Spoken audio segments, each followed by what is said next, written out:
Hello class 9, চলে এসেছি তোমাদের সেকেন্ড সামেটিভ পরীক্ষার যে চ্যাপ্টার রয়েছে ওয়ার্ক পাওয়ার এনার্জি, সেই চ্যাপ্টারের কিছু গুরুত্বপূর্ণ এমসিকিউ এবং ভিএসকিউ নিয়ে।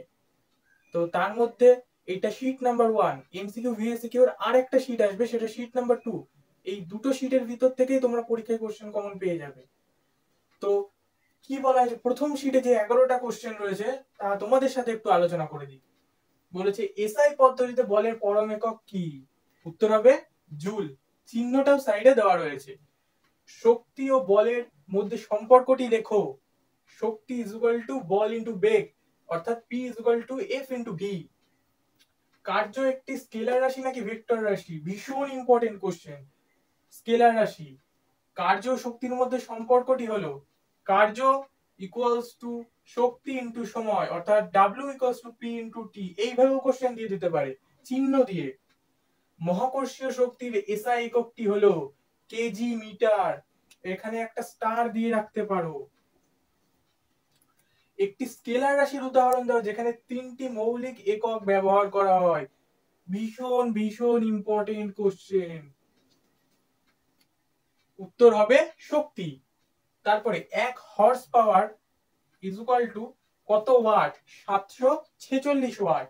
তারপরের কোশ্চেন, একজন মানুষ নদীর স্রোতের বিপরীতে সাঁতার কাটে, যদি সে তীরের সাপেক্ষে স্থির থাকে তাহলে সে কি তীরের সাপেক্ষে কাজ করে? উত্তর কি হবে? না, কাজ করে না। ওয়াটের সংজ্ঞা দাও। এটা তোমরা বইয়ের 138 পেজের ঠিক নিচের দিকে পেয়ে যাবে। তারপরে অশ্ব শক্তির সংজ্ঞা দাও। এটা তার পরের পেজ 139 এর ঠিক উপরের দিকে পেয়ে যাবে। হলো। এবার একটি ঘূর্ণায়মান পাথরের শক্তির ধরন বর্ণনা করো। এটা কি হবে? গতিশক্তি। তারপর শেষ কোশ্চেন এই শীটের, যেখানে বলা হয়েছে সিজিএস পদ্ধতিতে কার্যের পরম একক হলো আর্গ। এটাও একটা স্টার দিয়ে রাখতে পারো।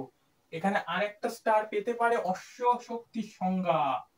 এবং যেটা তোমাদের বহু স্কুলে দিতে পারে সেটা হচ্ছে কার্য একটি স্কেলার রাশি নাকি ভেক্টর রাশি, অথবা এরকম বলে দেবে যে কার্য কি রাশি? অবশ্যই স্কেলার রাশি, তাই এটাকেও একটা স্টার দেওয়া যেতে পারে। তাহলে এই কটা কোশ্চেন এই শীটের তৈরি করে ফেলো। নেক্সট শীট আসছে এরপরে তোমাদের সাথে। এবার দেখা যাক শীট নম্বর 2। তাহলে শীট নাম্বার 1 এর মতোই এখানেও কিছু কোশ্চেন রয়েছে যেগুলো তোমাদের সেকেন্ড সামেটিভ পরীক্ষায় হেল্প করবে। তা প্রথম কোশ্চেন কি রয়েছে, এসআই পদ্ধতিতে কার্যের পরম একক কি? উত্তর জুল। তারপর 1 জুল বা 1 ওয়াট সমান সমান কত আর্গ? 10⁷ আর্গ। তারপরে বলের বিরুদ্ধে কার্যের উদাহরণ দাও। সিঁড়ি দিয়ে উপরে ওঠা। ইম্পর্টেন্ট কোশ্চেন, স্টার মারা। কোন বস্তুকে ভূপৃষ্ঠ থেকে উঁচু স্থানে নিয়ে গেলে স্থিতিশক্তি বাড়ে। এটা তোমাদের এইভাবেও দিতে পারে, সত্য মিথ্যা দিয়েও দিতে পারে, যেভাবে হোক দিতে পারে, ওই জন্য স্টার মারা রয়েছে। নেক্সট, স্থিতিশক্তি ইজ ইকুয়াল টু ভর ইনটু অভিকর্ষজ ত্বরণ ইনটু উচ্চতা, অর্থাৎ এম জি এইচ ব্র্যাকেটে এটাও লিখে দেওয়া হলো।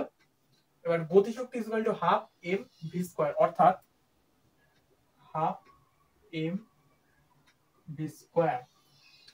এই সূত্র দুটো তোমাদের যখন নেক্সট ক্লাস আসবে 2 নাম্বার বা 3 নাম্বার কোশ্চেনের উপরে সাজেশন, তখন এই সূত্রগুলো অঙ্কের ক্ষেত্রে খুব কাজে লাগবে। তারপর নেক্সট কোশ্চেন, প্রযুক্ত বলের অভিমুখে এবং বলের প্রয়োগ বিন্দু সরণের অভিমুখ পরস্পর লম্ব হলে কৃতকার্যের পরিমাণ কত হবে? অবশ্যই 0।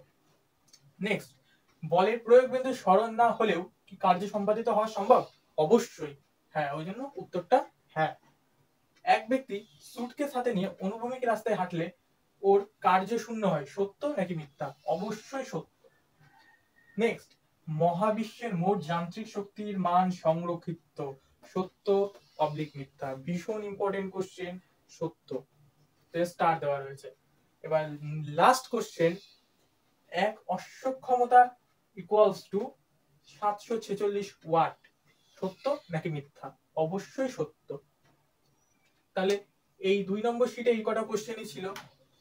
তাহলে শীট 1 এবং শীট 2 মিলে তোমাদের এমসিকিউ এবং ভিএসকিউ যা কোশ্চেন আসার সম্ভাবনা রয়েছে সেই সমস্ত কোশ্চেনগুলো আলোচনা করে দেওয়া হলো।